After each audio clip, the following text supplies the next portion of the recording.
ধরছেন না কেন? ফোনটা ধরতেই হবে চারু, নাহলে দাদা ভাইয়ের মনে আরো সন্দেহ বাড়বে।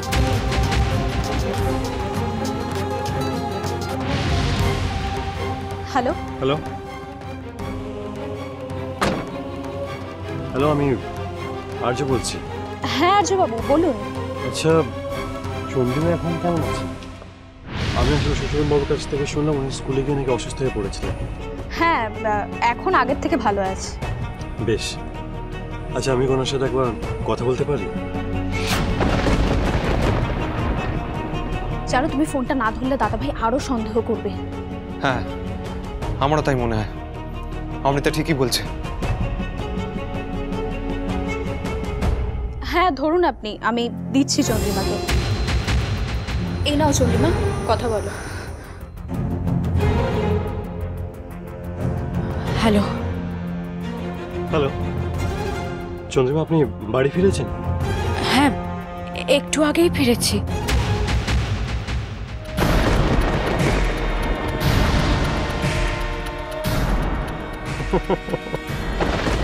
কি আপনি হাসছেন কেন?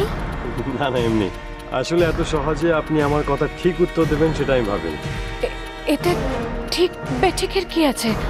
আমি ডক্টরের কাছে গেছিলাম, একটু আগেই ফিরেছি। আচ্ছা ঠিক আছে ঠিক আছে, আমাকে এত এক্সপ্লেনেশন দেওয়া দরকার নেই। আমি যা বোঝা সেটা বুঝে গেছি। কি কি বুঝেছেন আপনি? যেটা ভেবে আপনি ভয় পাচ্ছেন সেটা। আমি কেন ভয় পেতে যাব? আমি তো ভয় পাওয়ার মতো কোনো কাজ করিনি। কিন্তু আপনার গলার স্বর তো সেটা বলছে না। যদি সত্যি আপনি ভয় পাওয়ার মতো কিছু নাই করে থাকেন তাহলে তো ভালোই। আর্য বাবু, আপনার কথা কিন্তু আমার কাছে খুব অস্পষ্ট লাগছে। আপনি টেনশন করবেন না, কাল সবটা স্পষ্ট করে দেব। আজকে রেস্ট নেই। ভগবান আপনার মঙ্গল করুন। বিনয়বাবু, আপনাকে একটা কথা বলি। এই যে আমার ভাই রঘু, মাথা গরম, ভগবানের নামে আমি একদম উল্টো। সব মানুষ আমাকে সহজ সরল এই হিসাবেই চেনে। তাই আপনার সমস্যাটা যদি একটু সহজ করে বলতেন তাহলে ভগবানের নামে আমারও বলতে সহজ হতো। এই আর এই সহজ কথার মানুষ না দাদা, একেবারে পাক্কা শয়তান। কতবার টাকার কথা বলেছি, বলতে বলতে গলা ব্যথা হয়ে গেছে। তারপর বললাম মাধবপুরের হাইওয়ের পাশের জমিটা তোমার নামে লিখিয়ে দিতে, সেটা পর্যন্ত করতে পারলো না। সব ভেজিটেবল মার্কার লোকেদের বাঁচিয়ে রেখে কোনো লাভ নেই। তুমি অর্ডার দাও দাদা, একেবারে উড়িয়ে দিচ্ছি। ভগবানের নামে একটু চুপ করবি তুই? তোকে তো আমি কতবার বলেছি, আমি যাকে প্রশ্ন করি ভগবানের নামে উত্তরটাও তার মুখ থেকে শুনতে পছন্দ করি।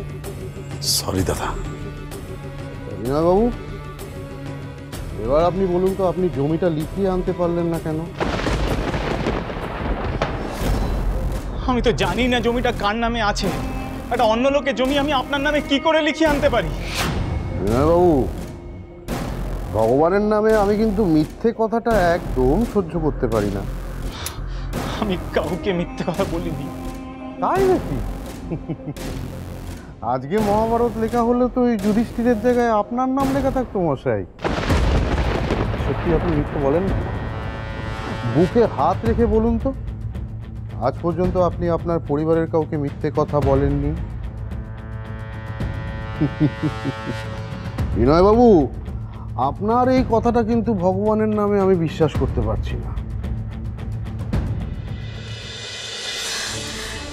কেন যে আমি মুখ ফসকে কথাটা বলে ফেললাম? অন্য কিছু তো একটা বলে দিতেই পারতাম, একটা মিথ্যে কথাও আমার মাথায় এলো না। মিথ্যে বলাটাও একটা আর্ট, আর আমি ভালো করেই জানি এটা তুমি এখনো রপ্ত করতে পারোনি চারু। আর আপনি এটা রপ্ত করতে পারবেন বলে আমার মনে হয় না। ওনার গলা শুনে মনে হলো আমার পরিচয়টা পাওয়ার জন্য উনি মরিয়া হয়ে উঠেছেন। অমৃতা, আমাদের কিন্তু অনেকটা সতর্ক থাকতে হবে। Excuse me.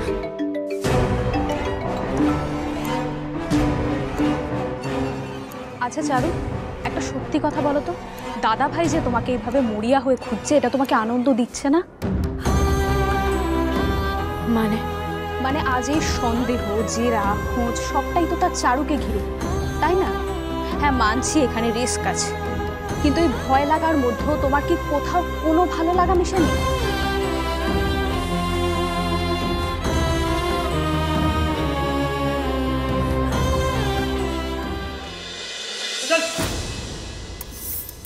বস নিয়ে এসেছি মালটাকে। আহারে ছেলেটা কিরকম ভাবে কেউ মারে? কি আর এমন করেছে? ভগবানের নামে কিছু টাকা নিয়েছে। ছেড়ে দে ছেড়ে দে। আমার ভুল হয়ে গেছে বস, আমায় ছেড়ে দিন।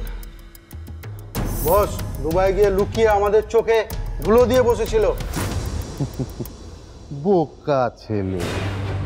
এ লন্ডন, দুবাই, কলকাতা যেখানেই যাও না কেন, এই সূর্য শেখর দাসের নজর তো থাকবেই বাবু। কাঁদিস না কাঁদিস না, ভগবানের নামে তোকে আমি ক্ষমা করে দিই। যা যা যা যা।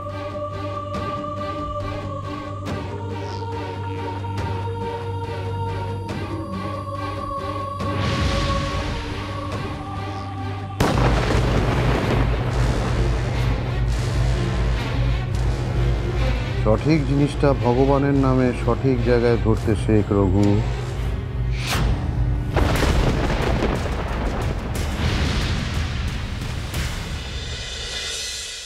বৌদি আসবো?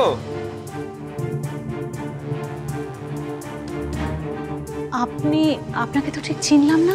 আমি বিনয়ের বন্ধু। ও আচ্ছা আচ্ছা, নমস্কার। এখানে দাঁড়িয়ে কেন? আসুন না, ভেতরে আসুন প্লিজ। আসলে অনেকদিন বিনয়ের সঙ্গে কোনো যোগাযোগ হয়নি। আমি কলকাতা এসেছিলাম একটা বিশেষ কাজে। ও কোথায়?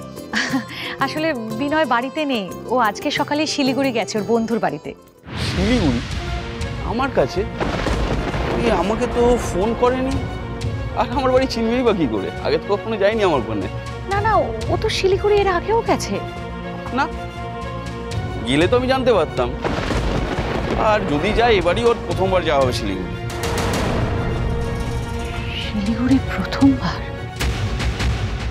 দেখুন বিনয় কিন্তু এই প্রথমবার যে শিলিগুড়ি গেল এমনটা নয়, এর আগেও বহুবার শিলিগুড়ি গেছে। আর ইনফ্যাক্ট যতবারই ও শিলিগুড়ি গেছে ওর বন্ধুর বাড়ি রঘুবীরের কাছে গিয়ে উঠেছে। রঘুবীর? কেন, আপনি রঘুবীর সেন নন? না, আমি মিনাল, শিলিগুড়িতে বিনয়ের একমাত্র বন্ধু। আপনার মনে হয় কোথাও ভুল হচ্ছে বৌদি। না না, আমার কোনো ভুল। হ্যাঁ বৌদি, আমি যতদূর জানি শিলিগুড়িতে আমি ছাড়া বিনয়ের আর কোনো বন্ধু নেই। আপনি জানেন আপনার যখন ক্যান্সার হয়েছিল সেই খবরটা শুনে বিনয় খুব ভেঙে পড়েছিল। আর আপনার যখন খুব টাকার প্রয়োজন পড়েছিল আপনাকে তো টাকা দিয়েও হেল্প করেছিল, তাই? মিনিট বৌদি, প্রথমত আপনার সঙ্গে কোনো ইয়ার্কি বা ঠাট্টার সম্পর্ক এখন আমাদের হয়ে ওঠেনি। আর দ্বিতীয়ত ভগবানের কৃপায় এখন আমার শরীর ভালো আছে। আর তৃতীয়ত আপনি কোনো টাকা নেননি ওর কাছ থেকে, তাই তো? এক্স্যাক্টলি। আমার এক বন্ধু আছে, অনেক দিনের বন্ধু, খুব ভালো বন্ধু, আমার আত্মীয়র সমান, আমার সাথে বহুদিনের হৃদ্যতা। কে বলতো আত্মীয়ের সমান বন্ধু, এতদিনের হৃদ্যতা? আমি তো ঠিক চিনতে পারছি না কে। পারবে না দাদা, রঘুবীর।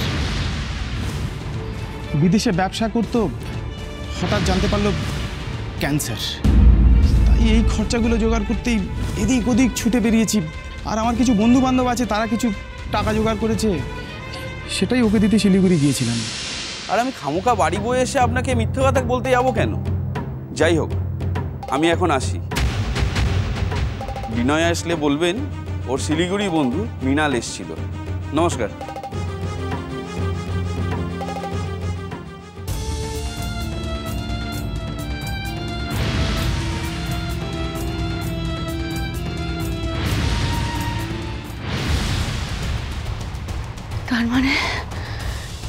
তার মানে বিনয় এতদিন আমাদের যা যা বলেছে সব মিথ্যে।